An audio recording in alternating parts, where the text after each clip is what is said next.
Le message est arrivé un mardi matin, froid et impersonnel comme un courrier administratif. « Juliette, je t'attends demain à 18h au cabinet pour finaliser notre divorce.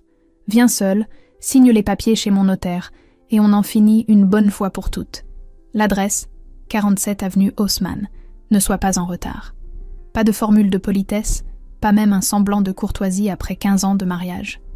Thomas avait toujours eu ce don pour réduire les gens à des formalités, des cases à cocher sur sa liste de choses à accomplir. Juliette a relu le message 3 fois, assise dans son petit bureau qui donnait sur une cour intérieure grise. Elle aurait dû ressentir de la tristesse, peut-être même de la colère, mais ce qui montait en elle ressemblait davantage à un rire amer retenu au fond de la gorge. Thomas voulait qu'elle vienne dans son cabinet, qu'elle signe devant son notaire, qu'elle accepte ses conditions sans broncher, comme elle l'avait toujours fait pendant toutes ces années, où elle s'était effacée pour qu'il brille, où elle avait rangé ses propres ambitions dans un tiroir fermé à clé, pour que monsieur puisse construire sa brillante carrière d'avocat.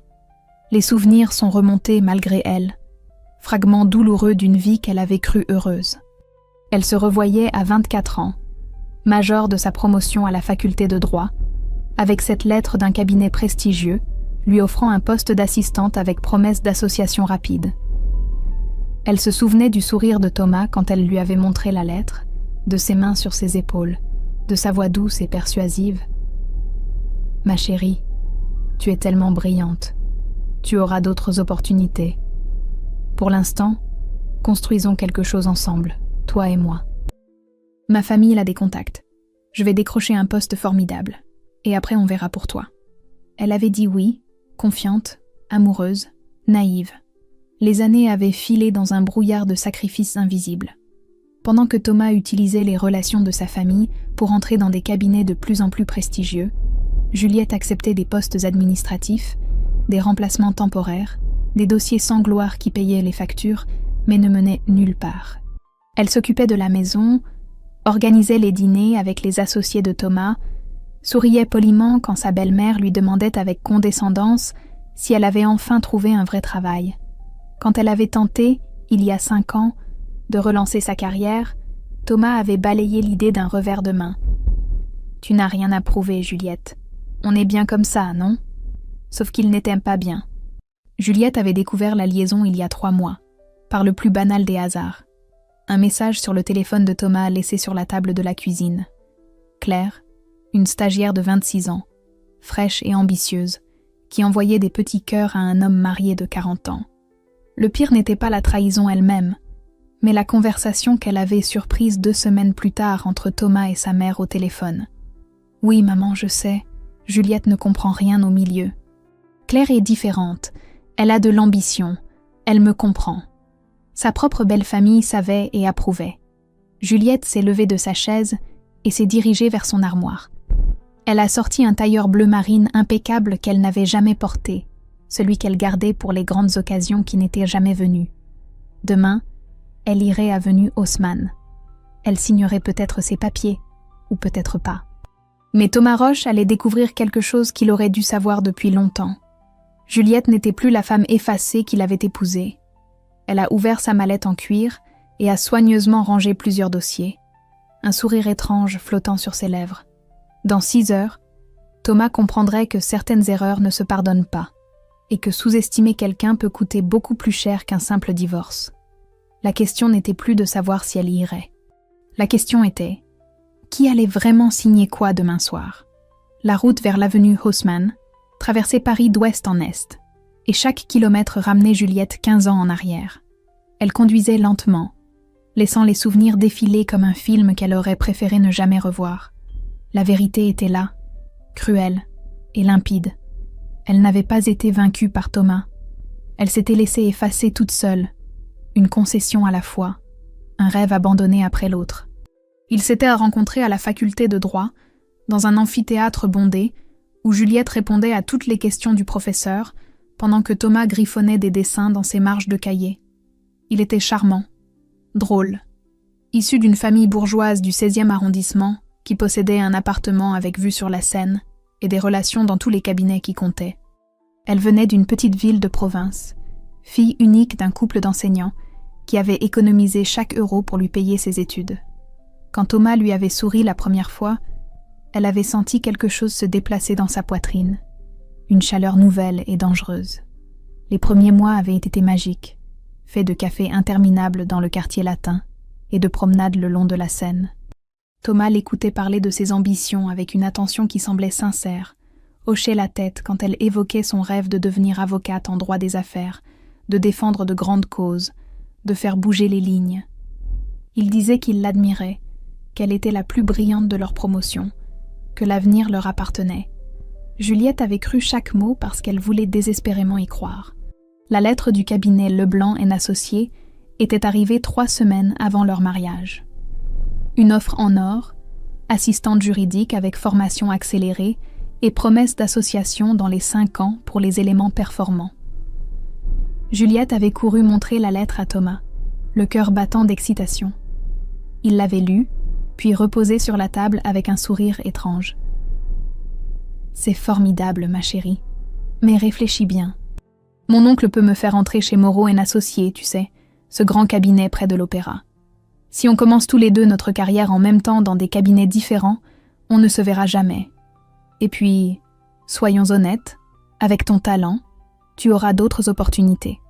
Moi, sans les contacts de ma famille, je ne décroche rien. » Elle avait accepté parce qu'elle l'aimait, parce qu'elle croyait qu'un couple se construisait sur des compromis, parce qu'elle pensait naïvement qu'elle aurait effectivement d'autres chances.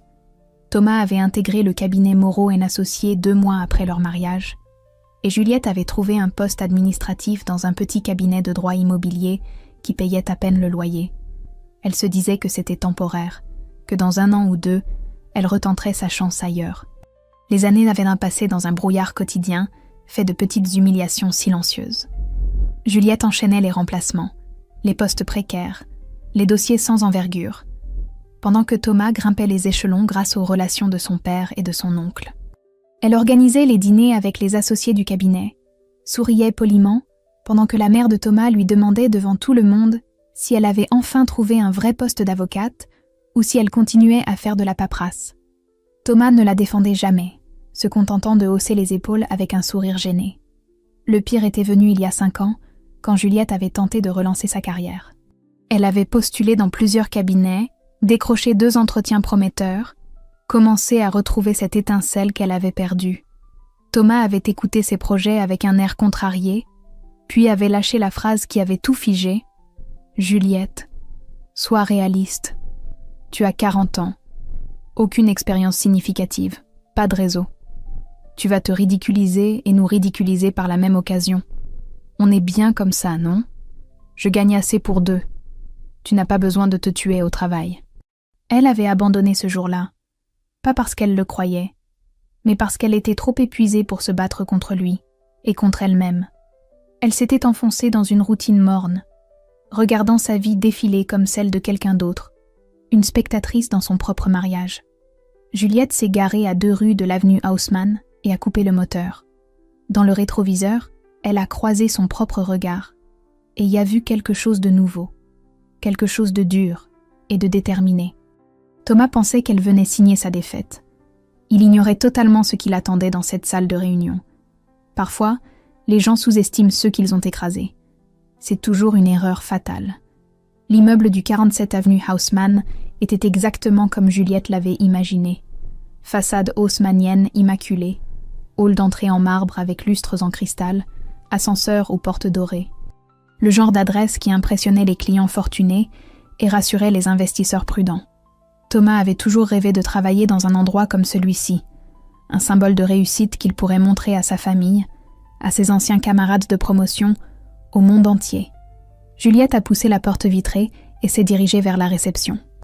Une jeune femme blonde impeccablement coiffée la regardait de haut en bas avec cette politesse glaciale que maîtrisent si bien les assistantes des grands cabinets parisiens. « Bonjour, vous avez rendez-vous ?» Le ton suggérait clairement que quelqu'un habillé aussi sobrement n'avait probablement rien à faire ici. « Juliette Moreau, 18h, a répondu Juliette calmement en posant sa mallette sur le comptoir. La réceptionniste a consulté son écran avec un soupir à peine dissimulé.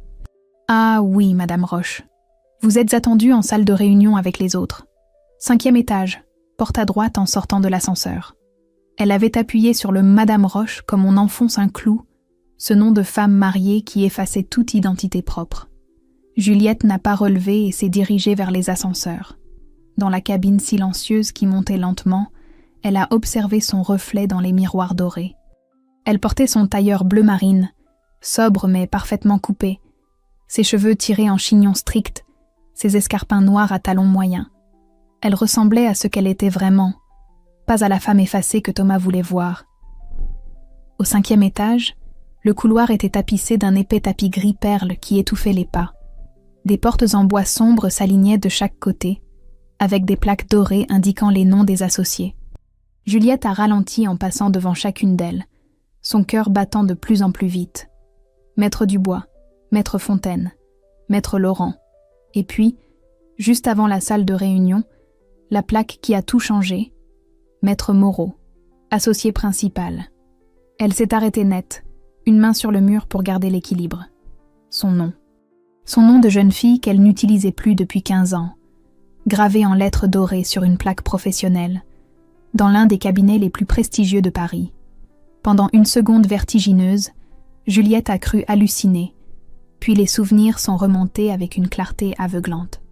Il y a 6 mois, elle avait reçu un appel d'un chasseur de tête spécialisé en recrutement juridique. Un cabinet cherchait un associé senior en droit des affaires, quelqu'un avec un profil atypique, une expérience diversifiée, une capacité à gérer des dossiers complexes. Juliette avait ri amèrement au téléphone, expliquant qu'elle n'avait aucune expérience significative, qu'elle enchaînait les remplacements depuis 15 ans. Le recruteur avait insisté.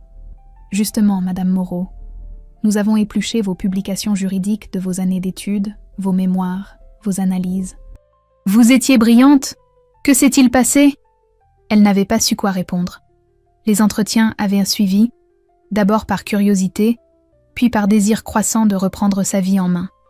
Elle avait rencontré les 3 associés fondateurs, présenté ses idées sur des cas hypothétiques, démontré qu'elle avait gardé intact ce talent que Thomas avait passé 15 ans à étouffer.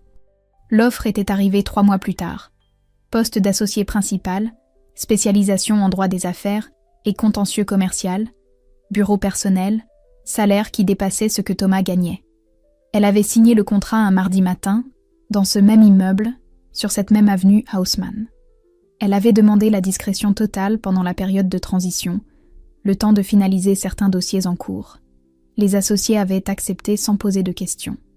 Thomas, trop occupé avec sa maîtresse et sa propre carrière, n'avait jamais remarqué les changements dans l'emploi du temps de Juliette, ses retours plus tardifs, ses week-ends passés à préparer des dossiers.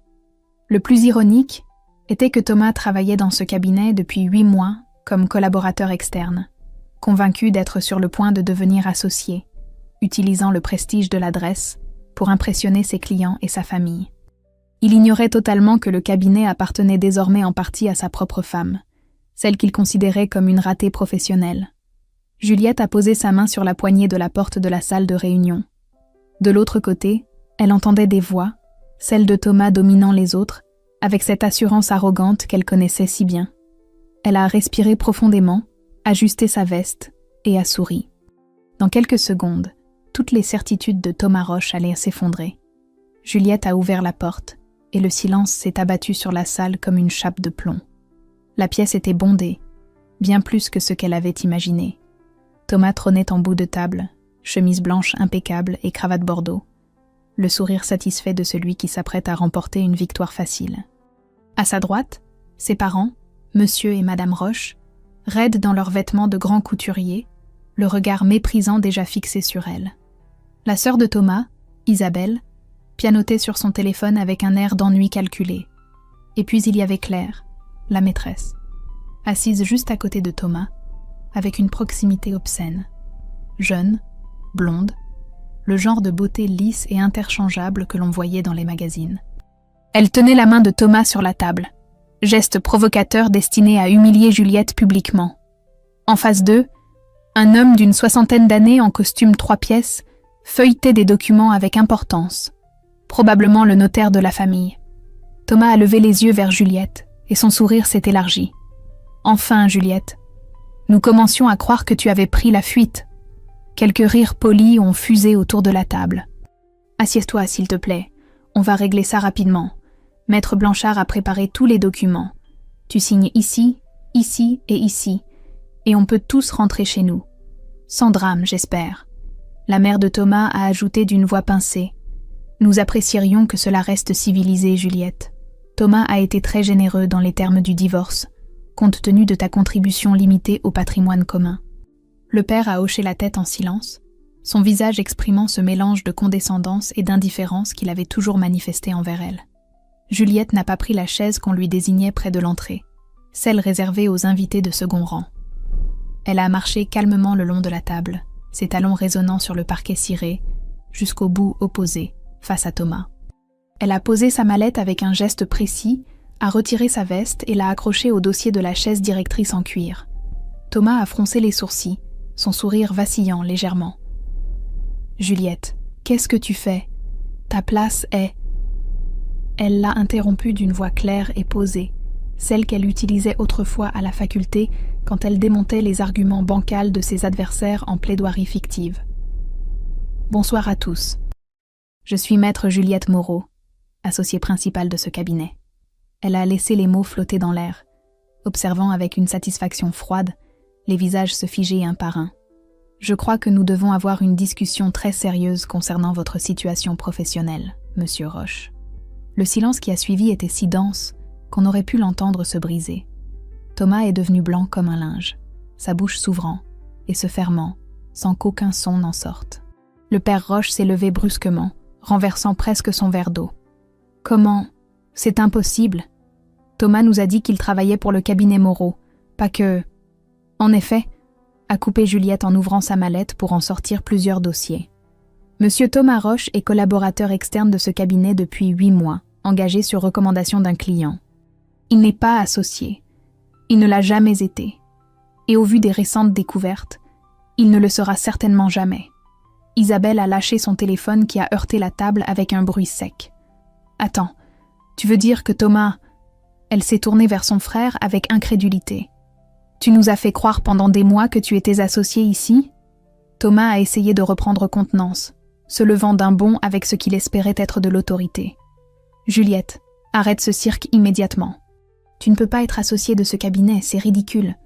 Tu n'as jamais travaillé nulle part de sérieux, tu… » « J'ai été recrutée il y a 6 mois, a expliqué Juliette avec un calme dévastateur. Période de transition discrète, intégration progressive, et depuis 3 mois, je suis officiellement associée principale en charge du département contentieux commercial. Ce cabinet m'appartient en partie, Thomas. Pas à toi. » Claire, qui commençait visiblement à comprendre l'ampleur du désastre, a retiré sa main de celle de Thomas comme si elle s'était brûlée. « Tu m'avais dit que tu pouvais me faire entrer comme associé junior dans 6 mois, a-t-elle murmuré d'une voix blanche. Tu m'avais dit que tu avais ce pouvoir. » La mère de Thomas s'est tournée vers Juliette avec une rage froide. « Vous n'êtes qu'une arriviste qui profite de la situation. Mon fils a construit sa carrière avec son talent, pas grâce à des manipulations et… » « Non, madame. » La voix de Juliette était tranchante comme une lame. « Je suis l'avocate que votre fils n'a jamais été capable de devenir.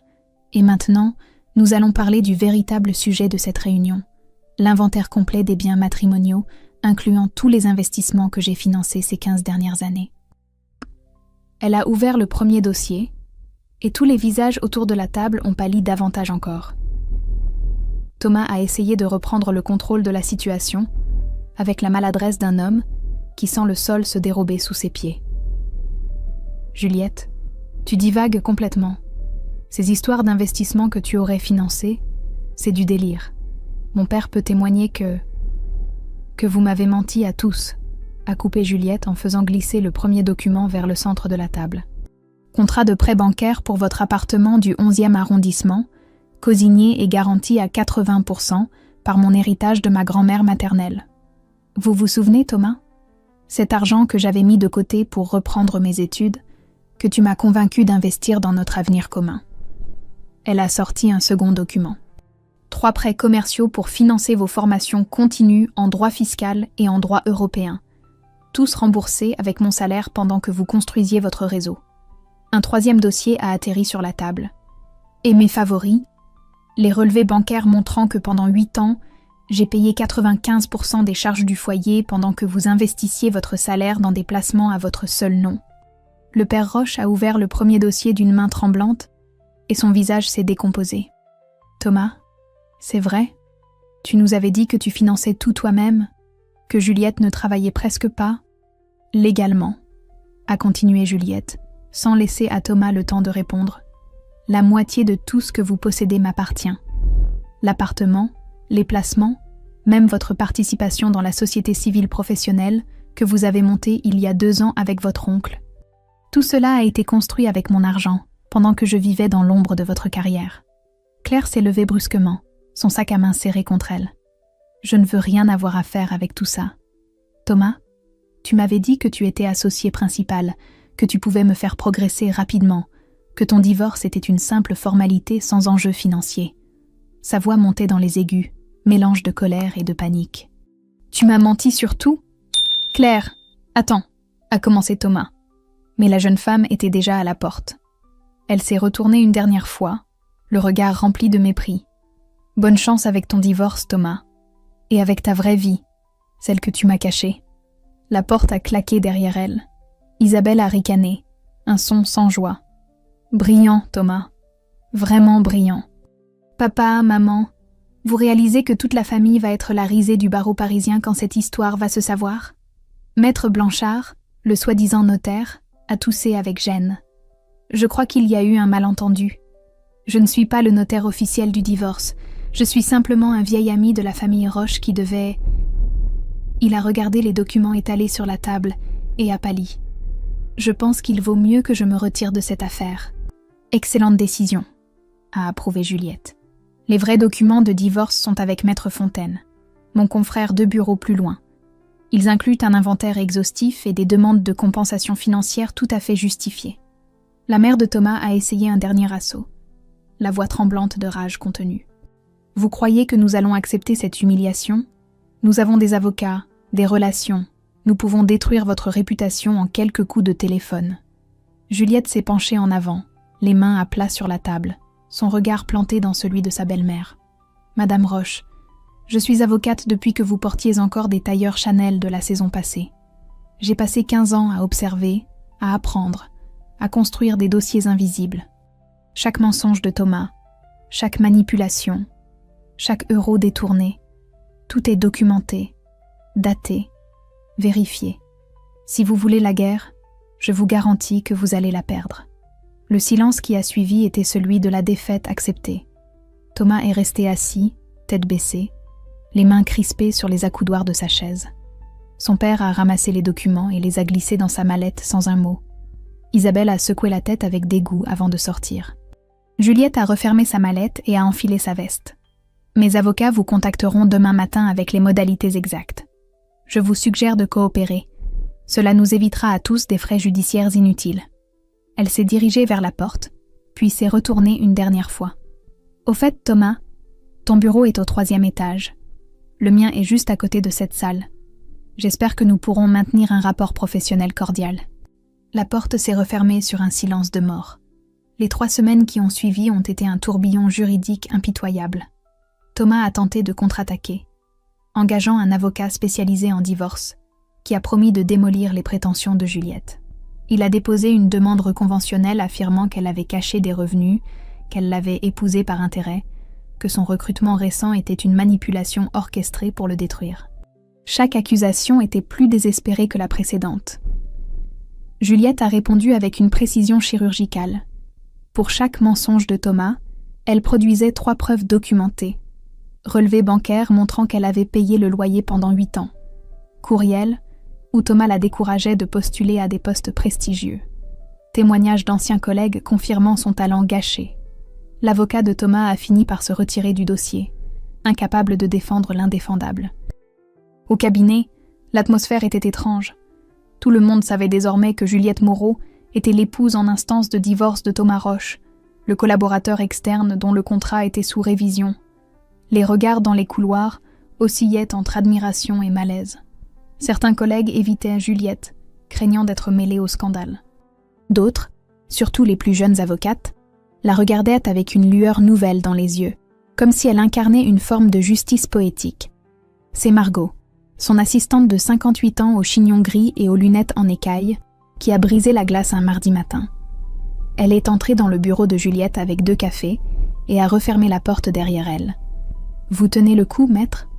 La question était simple, directe, dénuée de pitié facile. Juliette a levé les yeux de son dossier et a senti quelque chose se fissurer en elle. « Honnêtement, Margot, je ne sais pas. J'ai gagné toutes les batailles juridiques, mais je me réveille la nuit en me demandant si j'ai vraiment gagné quoi que ce soit. » Margot s'est assise en face d'elle sans y être invitée. « J'ai divorcé il y a 20 ans. Mon mari m'avait trompée avec ma meilleure amie, vidé notre compte joint et convaincu nos enfants que j'étais une mère toxique. » Elle a bu une gorgée de café. « Pendant 2 ans, j'ai voulu le détruire. Puis j'ai compris que la vengeance ne remplissait pas le vide qu'il avait laissé. Ce qui m'a sauvée, c'est de reconstruire quelque chose qui m'appartenait vraiment. » Juliette a regardé cette femme qu'elle côtoyait depuis 3 mois sans vraiment la connaître. « Et vous avez reconstruit quoi ? » « Moi-même d'abord, puis une carrière que personne ne pouvait m'enlever. Mes enfants ont fini par comprendre la vérité. Mon ex-mari boit seul dans son studio du 15e arrondissement. » Margot a souri sans joie. « La meilleure vengeance, maître, c'est de devenir quelqu'un qu'ils ne peuvent ne plus atteindre. » La conversation a marqué un tournant. Juliette a commencé à voir au-delà du divorce, au-delà de Thomas.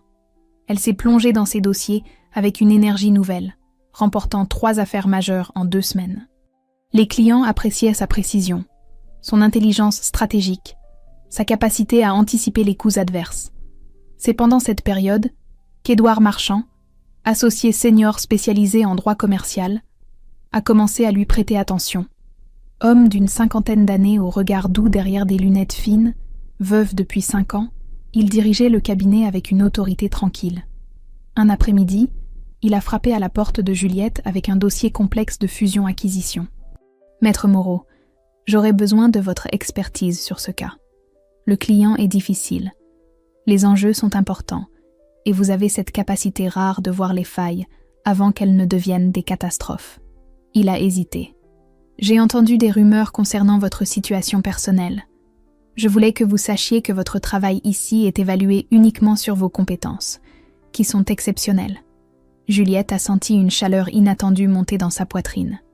Ce n'était pas de la pitié, pas de la séduction facile, juste une reconnaissance professionnelle sincère. « Merci, maître Marchand.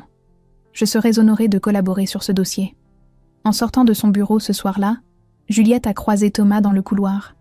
Il avait maigri, des cernes sombres sous les yeux, la cravate mal nouée. Il a ouvert la bouche comme pour parler, puis s'est ravisé et a détourné le regard. Pour la première fois depuis des semaines, Juliette n'a rien ressenti. Ni colère, ni tristesse, ni satisfaction. Juste un vide étrange qui ressemblait au début de quelque chose de nouveau. Le jugement de divorce est tombé un jeudi matin de novembre, sous un ciel gris qui pesait sur Paris comme une chape de plomb. Juliette a obtenu la moitié de l'appartement, une compensation financière substantielle pour les années de contribution dissimulées, et la reconnaissance juridique que Thomas avait effectivement profité de son travail et de son argent pour construire sa carrière. L'avocat de Thomas a tenté un dernier recours en appel, mais même lui savait que c'était perdu d'avance. Ce qui aurait dû être une victoire avait un goût de cendre. Juliette est rentrée chez elle ce soir-là, dans l'appartement qu'elle occupait seule depuis 2 mois, et s'est assise dans le salon encore à moitié vide. Elle avait gagné sur tous les fronts juridiques, mais l'appartement silencieux lui renvoyait l'écho d'une vie gâchée, de 15 années qu'elle ne récupérerait jamais. La famille Roche a tenté une dernière offensive, plus sournoise. Des rumeurs ont commencé à circuler dans le milieu juridique parisien. Juliette Moreau aurait séduit les associés pour obtenir son poste. Elle aurait manipulé son mari pour s'enrichir. Son divorce était une machination calculée depuis des années. Les murmures suivaient Juliette dans les couloirs des tribunaux, lors des conférences professionnelles, dans les cafés où se réunissaient les avocats. Édouard Marchand a mis fin aux rumeurs avec une élégance brutale. Lors d'une conférence du barreau où Juliette devait intervenir sur un panel, il a pris la parole en introduction. Maître Juliette Moreau a été recrutée par ce cabinet pour son excellence académique, ses publications remarquables et les recommandations unanimes de 3 magistrats de la Cour d'appel. Toute insinuation contraire n'est que diffamation, et nous n'hésiterons pas à poursuivre en justice ceux qui persistent. Le silence qui a suivi était assourdissant. Juliette, assise au premier rang, a senti quelque chose se nouer dans sa gorge. Elle n'avait pas l'habitude qu'on la défende, qu'on reconnaisse publiquement sa valeur. Après la conférence, elle a rejoint Édouard dans le hall, cherchant ses mots. « Je ne sais pas comment vous remercier », a-t-elle commencé, mais il a levé la main avec un sourire doux. « Vous n'avez pas à me remercier. Ce que j'ai dit n'était que la vérité. » Il a hésité, puis a ajouté plus doucement « Je sais ce que c'est de perdre quelqu'un, de devoir reconstruire seul. Ma femme est morte il y a 5 ans, cancer foudroyant. Pendant longtemps, j'ai cru que je ne serais plus jamais entier. » Juliette l'a regardé avec une attention nouvelle. « Et vous l'êtes redevenu ? Non. On ne redevient jamais ce qu'on était. Mais on devient quelqu'un de différent, parfois quelqu'un de plus fort. » Édouard a souri. Vous êtes en train de devenir cette personne, Juliette.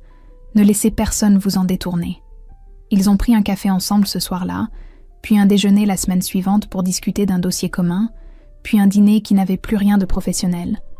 Édouard ne cherchait pas à la séduire. Pas encore. Juste à être présent, à partager des silences confortables et des conversations qui dépassaient le cadre du travail. Juliette découvrait qu'elle pouvait rire sans arrière-pensée, parler sans craindre d'être jugée, exister sans s'excuser. Un soir, en rentrant chez elle après un dîner particulièrement agréable, Juliette a pris une décision. Elle a ouvert son ordinateur et a commencé à rédiger les statuts d'une association. Seconde chance juridique. Programme de mentorat pour jeunes avocates issues de milieux modestes. Elle utiliserait une partie de l'argent du divorce pour financer des bourses, des formations, des mises en relation avec des cabinets prestigieux. Margot, quand Juliette lui a parlé du projet le lendemain, a souri largement. « Vous voyez, maître, vous commencez à transformer la douleur en quelque chose d'utile. C'est comme ça qu'on gagne vraiment. » Juliette a regardé par la fenêtre de son bureau, vers Paris, qui s'étendait sous un ciel enfin dégagé. Thomas avait perdu son poste au cabinet la semaine précédente, sa réputation professionnelle en lambeaux. Elle aurait pu savourer cette chute, mais elle ne ressentait qu'une indifférence paisible. La vengeance parfaite n'était pas de détruire Thomas, c'était de devenir tellement plus grande que lui qu'il devenait invisible dans son rétroviseur. Et pour la première fois depuis des années, Juliette se sentait immense. Le divorce a été définitivement prononcé un mardi de décembre, 3 jours avant Noël. Juliette a signé les derniers documents dans le bureau de Maître Fontaine, entourée d'une pile de dossiers qui représentait la fin officielle de 15 années de mariage. Elle est sortie du cabinet avec un chèque conséquent, la moitié de l'appartement qui serait vendu au printemps, et une liberté qu'elle n'avait jamais vraiment connue. La victoire avait un goût étrange, ni doux, ni amer, juste neutre. Elle aurait dû se sentir triomphante, libérée, mais en rentrant dans son appartement ce soir-là, elle a juste ressenti un vide immense. Les cartons de déménagement s'empilaient dans le salon, témoins silencieux d'une vie qui se réorganisait pièce par pièce. Il était 22 heures passées quand on a frappé à sa porte. Des coups irréguliers, insistants, presque désespérés. Juliette a regardé par le Judas et son cœur s'est serré. Thomas était là, le visage défait, les cheveux en désordre, une bouteille à moitié vide à la main. Elle a hésité, puis a ouvert la porte en laissant la chaîne de sécurité. « Qu'est-ce que tu veux, Thomas ?» Il a levé les yeux vers elle et elle a vu un homme brisé. « Je voulais te dire, je suis désolée, pour tout. » Les mots sortaient pâteux, embrouillés par l'alcool. Claire m'a quitté la semaine dernière. Elle a dit que j'étais un raté pathétique. Ma famille ne me parle plus. Mon père dit que j'ai déshonoré le nom des Roches. J'ai perdu mon poste au cabinet. Aucun autre ne veut de moi à Paris. Ce n'est pas mon problème, a répondu Juliette avec une froideur qu'elle ne se connaissait pas. Thomas s'est appuyé contre le mur du couloir, les larmes coulant sur ses joues. Je sais que je ne mérite rien de toi, mais tu étais la seule personne qui me voyait vraiment, qui croyait en moi quand je n'étais rien. Et moi je t'ai détruite, jour après jour, pour me sentir plus grand. Il a ri amèrement. Le pire, c'est que tu étais 100 fois plus brillante que moi. Tu l'as toujours été. Juliette a senti quelque chose se tordre dans sa poitrine, un mélange de pitié et de dégoût. Elle aurait pu le laisser là, claquer la porte, savourer sa déchéance. Pendant des semaines, elle avait imaginé ce moment, la satisfaction de le voir ramper. Mais maintenant qu'il était là, effondré devant elle, elle ne ressentait qu'une tristesse immense pour eux deux, pour le temps perdu, pour ce qu'ils auraient pu être. Elle a ouvert complètement la porte et l'a laissé entrer. Il s'est assis sur le canapé, tête entre les mains. Juliette a préparé du café fort et l'a posé devant lui. « Bois ça, et écoute-moi bien, Thomas, parce que je ne le répéterai pas. » Il a levé vers elle des yeux rouges, attendant le coup de grâce. « Je ne te dois rien. Tu m'as volé 15 ans de ma vie. Tu m'as humilié, manipulé, trahi. Je pourrais te détruire complètement, faire en sorte qu'aucun cabinet en France ne t'embauche jamais. » Elle a posé une enveloppe sur la table. Voilà une lettre de recommandation générique. Elle ne dit rien de remarquable, mais elle ne dit rien de négatif non plus. Et voilà le contact d'un thérapeute que je consulte depuis 2 mois. Tu en as besoin plus que moi. Thomas a fixé l'enveloppe comme si c'était un objet extraterrestre. Pourquoi tu fais ça ? Parce que je refuse de devenir quelqu'un qui écrase les autres pour se sentir forte. Parce que ta destruction ne me rendra pas mes années perdues. Juliette s'est assise en face de lui. Mais que les choses soient claires, nous n'aurons plus jamais de contact après ce soir. Tu vas partir de cet appartement, reconstruire ta vie ailleurs, et moi je vais continuer la mienne sans toi. Thomas a pris l'enveloppe d'une main tremblante et s'est levé. À la porte, il s'est retourné une dernière fois. Tu aurais pu être cruel. Tu aurais eu toutes les raisons. Merci de ne pas l'avoir été. Je ne l'ai pas fait pour toi, Thomas. Je l'ai fait pour moi. Quand la porte s'est refermée, Juliette s'est effondrée sur le canapé et a pleuré pour la première fois depuis des mois. Elle pleurait sur la jeune fille brillante qu'elle avait été, sur les rêves abandonnés, sur les années gâchées à se faire toute petite. Elle pleurait sur l'amour qu'elle avait cru réel et qui n'avait été qu'illusion. Margot l'a trouvée 1 heure plus tard, recroquevillée sur le canapé. Elle avait gardé un double des clés pour arroser les plantes. Sans un mot, elle s'est assise à côté de Juliette et l'a prise dans ses bras. « Pleure, ma belle. Pleure tout ce qu'il faut. Demain, on recommence. » 6 mois plus tard, Juliette se tenait debout devant une salle de conférence bondée au Palais des Congrès. 300 avocats, magistrats et étudiants en droit la regardaient avec une attention captivée. Le panneau derrière elle affichait le titre de sa présentation « Éthique professionnelle et équité de genre dans le droit français vers une pratique plus juste ». Elle portait un tailleur gris, perle impeccable. Ses cheveux détachés tombaient sur ses épaules. Et quand elle parlait, sa voix portait avec une assurance tranquille qu'elle avait mis des années à reconquérir. Le droit n'est pas seulement une question de code et de jurisprudence. C'est une question d'humanité, de dignité, de refuser que les plus vulnérables soient écrasés par ceux qui ont le pouvoir. Dans les premiers rangs, elle voyait des visages jeunes, surtout des femmes, qui prenaient des notes avec une intensité qui lui rappelait celle qu'elle avait à 20 ans. Certaines la regardaient avec cette lueur dans les yeux qu'elle connaissait bien, ce mélange d'espoir et de peur de ne jamais être à la hauteur de leurs propres rêves. Après la conférence, elles sont venues vers elle par dizaines. Une jeune femme aux cheveux courts et aux yeux brillants lui a serré la main avec émotion. « Maître Moreau, je viens d'un petit village de Bretagne. Je suis la première de ma famille à faire des études de droit. Mes professeurs disent que je n'ai pas le profil pour les grands cabinets. Vous êtes mon inspiration, la preuve qu'on peut réussir même quand tout le système vous dit non. » Juliette a senti sa gorge se serrer. « Comment tu t'appelles ?»« Léa, maître. Léa, envoie-moi ton CV. Mon cabinet cherche justement des stagiaires pour le département contentieux. » Elle a souri devant l'incrédulité de la jeune femme. « Et ne laisse jamais personne te dire que tu n'as pas ta place quelque part. C'est à toi de décider où tu appartiens. » Le cocktail qui a suivi se déroulait dans un salon adjacent, lustres en cristal et conversations feutrées. Édouard était là, élégant dans son costume bleu marine, discutant avec des confrères. Quand son regard a croisé celui de Juliette, il a souri avec une chaleur qui réchauffait sans brûler. Ils se voyaient régulièrement maintenant. Dîner tranquille, promenade le long de la Seine, conversation qui s'étirait tard dans la nuit. Ce n'était pas une passion dévorante, plutôt une complicité douce qui grandissait à son propre rythme. Il l'a rejointe près des baies vitrées qui donnaient sur Paris illuminé. Brillante intervention. Tu as touché beaucoup de monde aujourd'hui. J'espère surtout avoir donné envie à quelques-unes de ne pas abandonner leurs rêves. Juliette a bu une gorgée de champagne. Tu sais, il y a 1 an, J'étais invisible dans ma propre vie. Aujourd'hui, je suis exactement où je dois être. Édouard a posé doucement sa main sur la sienne. Et ce n'est que le début, Juliette. Elle est rentrée chez elle vers minuit, dans l'appartement qu'elle avait entièrement redécoré selon ses propres goûts.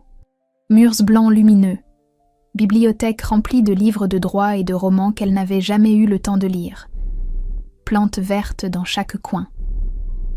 Un espace qui lui ressemblait enfin. Elle a ouvert son ordinateur portable et a relu le document sur lequel elle travaillait depuis des semaines. Les statuts définitifs de la Fondation Seconde Chance Juridique. 10 bourses annuelles pour jeunes avocates issues de milieux modestes. Programme de mentorat sur 3 ans. Partenariat avec 5 grands cabinets parisiens. Le conseil d'administration incluait Margot, Édouard et 2 magistrates qu'elle admirait depuis ses années d'études. La première promotion commencerait en septembre. Léa serait peut-être parmi les candidates. Juliette s'est levée et s'est approchée de la fenêtre. Paris s'étendait devant elle, ville de lumière et de possibles infinis. Quelque part dans cette ville, Thomas reconstruisait probablement sa vie loin des projecteurs. Elle ne lui souhaitait ni mal ni bien, juste l'indifférence paisible qu'on réserve aux chapitres refermés. Elle a pensé à la jeune femme qu'elle avait été, brillante et pleine d'espoir, celle qui avait renoncé à tout par amour. Elle a pensé à celle qu'elle était devenue, cicatrisée mais debout, plus forte dans ses fêlures que dans ses certitudes d'autrefois. Son téléphone a vibré. Un message d'Édouard. « Déjeuner demain ? J'ai une affaire complexe qui nécessite ton œil acéré. Et peut-être aussi juste envie de te voir. » Juliette a souri et a tapé sa réponse. Puis elle est retournée à son ordinateur, a ouvert un nouveau document et a commencé à écrire un article pour la revue du barreau sur les violences économiques dans les couples. Dehors, Paris respirait dans la nuit. Et pour la première fois depuis des années, Juliette respirait avec elle, libre et entière.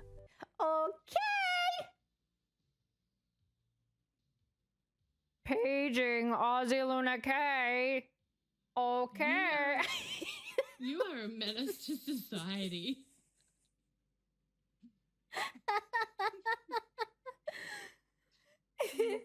You're literally a menace to society. I looked to see if you were muted or deafened. I was like, oh, she's not deafened. I'm gonna start yelling at her again. Oh wait, let me fix my TikTok sound. I have it on the wrong audio source. Just for the Cameras by Megan Quinn. Is that one sad? Oh, I like Megan Quinn. All right, Ghost Janitors. If that one's not sad, read that one at work so you're not reading One Last Rainy Day. Oh, you mean you don't want to read One Last Rainy Day while you're working? I wonder why. Whatever would make you not want to do that? Yeah, well, she cried for like 20 minutes on the bathroom floor at work when she was reading Exodus. No. Yeah, don't read one Last Rainy Day at work. That's not a good idea. That's not good. You'll have to go home. I was just saying to Pixie before that I came across a video that someone did on TikTok, and it was a picture of Tobias holding Dom, and then Sean's like down on his, like they did like an AI. Stop it! No. And no. And they played some of the book, and I like listened for 2 seconds, and I was like, I know where this is going. I don't want to cry. But it was like the picture was like I didn't realize what it was until the voice, like till they started, like, because it was the audio book. Mm-hmm. And then I was like, oh, now I know what book that was. Mm-hmm. Because I didn't read the captions. I just started listening to it, and I was like, oh, scroll. Run away! No! Yeah. I don't want to be here. I'll have to go back and find it, and I know you probably don't want to. I might. I'll just send it to you anyway if I can find it again. Okay. Venus, thank you for the likes on the live. All right. Tyler is having technical difficulties, and Kenzie is usually a little bit later, so we could probably run one. I have had Identity Crisis redeemed. Oh God. It's not Valley Girl, though. It's Southern Belle. Okay. So. Am I gonna regret life choices? Always. Always. No one told you about it before it was too late. My bestie is like, so why did I make you cry today? All right. That is a true bestie right there. Yeah. We'll put it on hard, and I feel like all the other ones are too easy. We'll do hard. Hard? Where do you want to go? Wherever. You want to go random? Sure. Getting some life insurance, man. All right, I'm ready. All right, we'll put Southern Belle Wayward for 5 minutes. Okay. I've been told I scream too much playing this game. I definitely scream a lot playing this game. It's okay. I'm probably going to get yelled at by my kids for screaming. Okay. I was like, where is the shared chat gone? But it's here. It's still here. It was just here. a bit delayed. It's fine. All right, we ready? Oh, I got it ready up. Hold on. Everything's fine, sweetie. We're doing great. All right, here we go. I'm ready. Oh, this one. I like this map. Well, butter my butt and call me a biscuit. We're on easy. You know who you remind me of? This ain't hard. You know who you remind me of? With that accent? Who? It's exactly the one I think of in the freaking Zodiac Academy. The Geraldine? ass. Yeah. Well, I'll be. I just love her.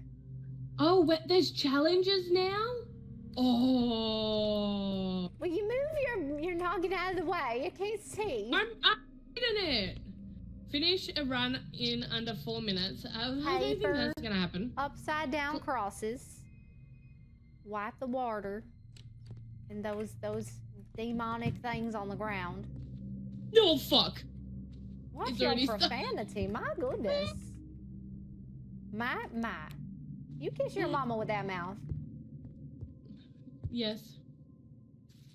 Alright, we have one light, by the way. Wow. We're on easy. No, we're not. Yeah, we are. We're on hard. When we were loading in, it said it was easy. Well, I don't know, because I freaking clicked hard. Oh, honey, you know I like it hard.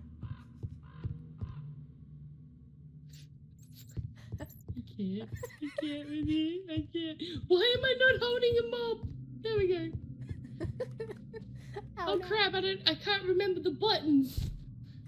Y'all, I was talking about the difficulty. Get your minds out of the gutter. My lantern. What? Wonder who we have as the ghosty. I don't know, but I'm sure we're about to find out. That I found some paper. Chase us. Ghosty's gonna chase us. Okay. Maybe if we offer Ghosty some sweet tea. Some sweet tea? Mm-hmm. What flavor sweet? What flavor sweet tea? Blah. Peach.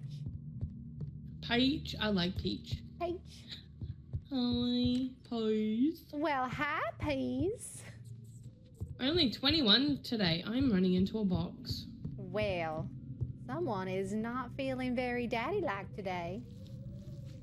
Apparently not. Did that pop up long enough, dude man, for you to see? Oh, it's the mannequin. Oh my. Right. An easy one. Oh my, we just got to shine our light on it. This little light of mine. I'm gonna let it shine through your body. What are you doing there? Oh, honey. You need a makeover.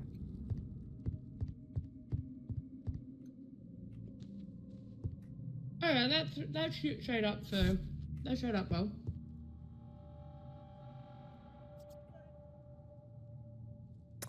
Oh, Well, lol. tonight is just not Pease's night. The hell? I wonder. Does that mean I'm gonna be daddy? Now we Alright, we know need 2 more that pentagrams. we know that ain't correct. With the mannequins on the move. She's going back upstairs. Oh, hi there. Honey, why you got that knife? 69%. Okay. Honey, you need Jesus. You need some makeup.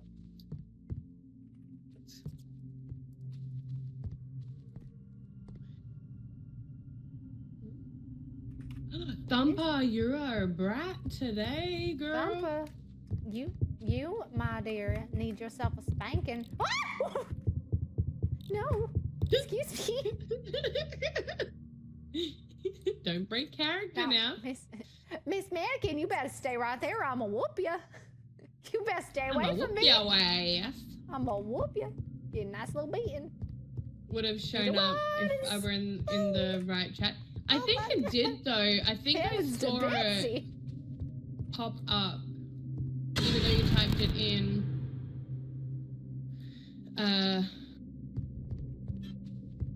Oh, you saw something pop up, all right. All right, Southern Bell's over. Thank you for the regime. Oh crap. All right, 67. 67. Oh my god. Okay.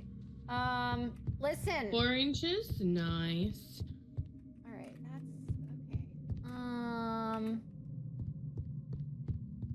So we didn't have a thing that said that we repaired the breaker, so maybe we need to break the breaker so we can repair it. You're hung. Okay. I am too, like a field mouse.